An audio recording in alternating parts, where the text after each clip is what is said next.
যে আমি একদিন আমার 6টি ফুল আর লক্ষ লক্ষ প্রজাপতিদের ছেড়ে চলে যাব।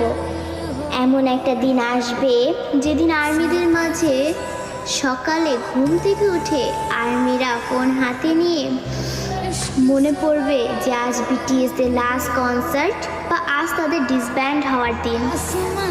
আর্মিরা আমাদের 7 রাজাকে হারাবো। সত্যি তো, বিটিএসরা আমাদের ছেড়ে চলে যাবে। এমন একটা দিন আসবে যেদিন আমাদের অনুপ্রেরণামূলক কথা বলার জন্য বা আত্মবিশ্বাসী গড়ে তোলার জন্য আলেম থাকবে না, নিজের প্রশংসা নিজে করানোর জন্য জিন থাকবে না, আমাদের স্যাড কিং সুকা থাকবে না, একটা মুচকি হাসি দিয়ে সকলকে হাসানোর জন্য যেই হব থাকবে না, ক্যামেরার সামনে আর্মিদের সাথে ফ্লাইট করার জন্য জিমিন থাকবে না। হয়তো এমন একটা দিন আসবে যেদিন আর্মিদের পাগলামো করে হাসানোর জন্য তেইয়াং থাকবে না। হয়তো সেদিন এমনও হতে পারে বানি ইসমাইল দিয়ে র্যাপ মনস্টার বলার জন্য জাঙ্কুক থাকবে না। সেদিন হয়তো বা বিটিএস নামক ওই ব্যান্ডটা থাকবে না।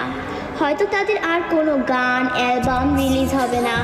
আমরা হয়তো বা আমাদের 7 রাজাকে আর কোনোদিনও ফিরে পাবো না। আমরা আর্মিরাই চাই না যে আমাদের প্রাণপ্রিয় বিটিএস 2027 সালে ডিসব্যান্ড হয়ে যাক, কিন্তু 2027 সালেই হোক বা 2034 সালেই হোক, একদিন না একদিন তাদের সব কিছু ছেড়ে চলে যেতে হবে।